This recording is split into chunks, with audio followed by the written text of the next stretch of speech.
भगवान बाबा हनुमानजी को प्रणाम। महानत्यागी बाबा जुमदेवजी को प्रणाम। परमात्मा एक। माझा अनुभव। माझे नाव आशुतोष मनोहरजी पाहुणे आहे।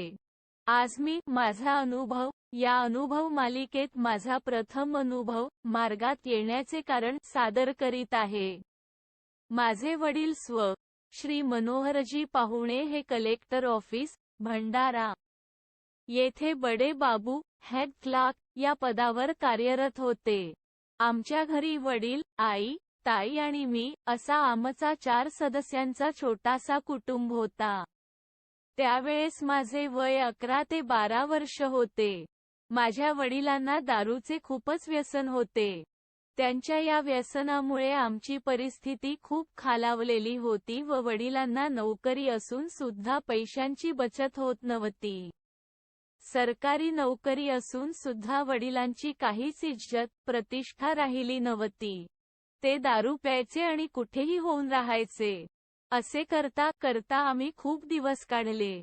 सामोर वडिलांचा ट्रान्सफर मोहाडी या गावी झाली। पण आम्ही तुमसर या आमच्या मूळ गावी राहायला गेलो आणि वडील तिथून येणे जाणे करायचे। आईने विचार केला की पूर्ण परिवार तुमसरलाच राहतो, तर त्यांच्या सहवासाने यांच्यावर काही फरक पडेल व हे दारूचे व्यसन सोडणार आणि सुधारणार, म्हणून आम्ही तुमसरला स्वतःच्या घरी राहायला आलो। पण तुमसरला राहायला आल्यावर उलटच झाले।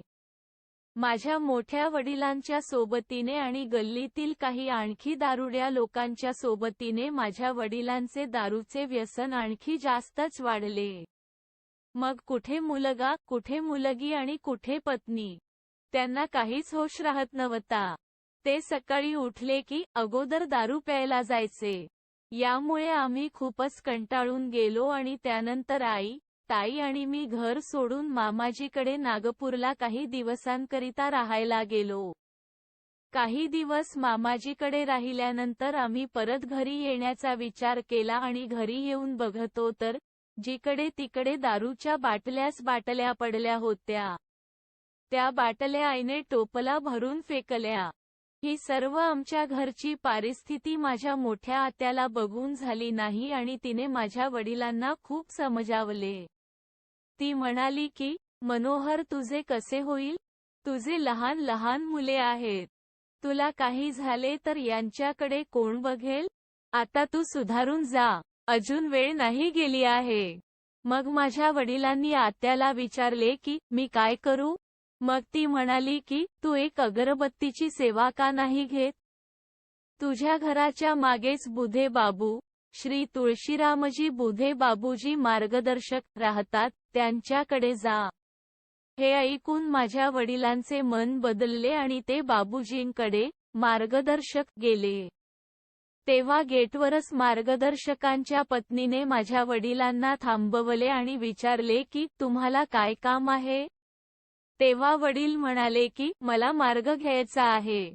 नंतर त्यांनी विचारले की तुम्ही दारू पिले आहात काय? तर वडिलांनी म्हटले की सकाळी घेतली होती। मग त्यांनी म्हटले की तुम्ही आता दारू पिलेले आहात, उद्या सर्व परिवार सोबत घेऊन या। पण व्यसन न करता। आम्ही दुसऱ्या दिवशी बाबूजींकडे गेलो आणि त्यांना सर्व परिस्थिती सांगितली। मग त्यांनी मार्गदर्शन केले व सांगितले की सर्व काही जुनी पूजा, जुन्या पूजेतील फोटो व मूर्ती, सर्व काही विसर्जन करून या मार्गात मरावे लागेल। यावर माझ्या आईने म्हटले की तसेही या देवांची खूप पूजा केली, पण ते धावून आले नाही, आता आम्हाला सर्व मान्य आहे। तसेच मार्गदर्शकांनी वडिलांना म्हटले की एकदा या मार्गात आल्यावर तुम्हाला पुन्हा कधीही दारू पिता येणार नाही। जर तुमची इच्छा असेल तर आणखी काही दिवस दारू पिऊन घ्या आणि नंतर विचार करा। परंतु वडिलांचा एकदा घेतलेला निर्णय शेवटचा होता व त्यानंतर त्यांनी पुन्हा कधी दारू पिली नाही। अशा प्रकारे आम्ही पूर्ण कुटुंब मार्गात यायला तयार झालो। सर्व घर स्वच्छ करून उद्या तुम्ही सर्वजण या, असे मार्गदर्शकांनी सांगितले। पण त्याच दिवशी वडिलांच्या ऑफिसमध्ये एका बाबूच्या नोकरीची सेंड ऑफ पार्टी होती। तिथे जाता येईल काय? असे मार्गदर्शकांना विचारले. त्यांनी म्हटले की, जाता पण येईल आणि खाता पण येईल, पण पिता येणार नाही, कारण की तुम्ही बंधनात बांधले गेले आहात. तर वडिलांनी ठीक आहे म्हटले.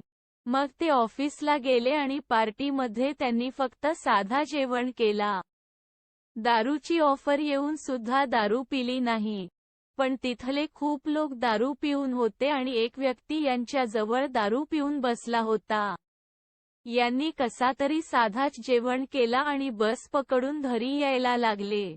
तेव्हा वडिलांनी तिथे जेवढा जेवण केला होता, तेवढ्याही जेवणाच्या उलट्या त्या बसमध्ये करत ते घरी आले. मग दुसऱ्या दिवशी आम्ही कार्य घ्यायला मार्गदर्शकांकडे गेलो. तिथे हा अनुभव सांगितला. तर मार्गदर्शकांनी म्हटले की, पाहुणे बाबूजी तुमच्यावर भगवंताची कृपा कार्य घेण्याच्या अगोदरच, म्हणजे बंधनात येता क्षणीच झाली. मग त्यांनी आम्हाला 3 दिवसांचे, 7 दिवसांचे, 11 दिवसांचे अशा प्रकारे कार्य दिले. त्यानंतर काही महिन्यातच आम्ही त्यागाचे कार्य केले आणि आम्ही आता सुखी, समाधानी आहोत. माझी ताई ही नागपूरला वानाडोंगरी सुतगिरणी जवळ राहते. ती पण मार्गातच आहे आणि माझे मामा झिंगाबाई टाकळी, नागपूरला राहतात व माझे मोठे मामा रामटेकला राहतात व त्यांचे 4ही जावई सुद्धा आपल्याच मार्गात आहेत. माझ्या वडिलांमध्ये झालेली सुधारणा बघून सर्व नातेवाईक जागले व आपल्या मार्गाकडे वळले. आता सर्व सुखी, समाधानी आहेत. लिहिण्यात काही चूक, भूल झाली असेल तर, भगवान बाबा हनुमानजी व महानत्यागी बाबा जुमदेवजी यांना क्षमा मागतो. नमस्कार. सेवक, आशुतोष मनोहरजी. पाहुणे पत्ता, शास्त्री नगर, तुमसर. जी. भंडारा. मार्गदर्शक, श्री तुळशीरामजी बुधे, बाबूजी, शास्त्री नगर, तुमसर. परमपूज्य परमात्मा एक सेवक मंडळ, वर्धमान नगर, नागपूर. सर्वांना माझा नमस्कार.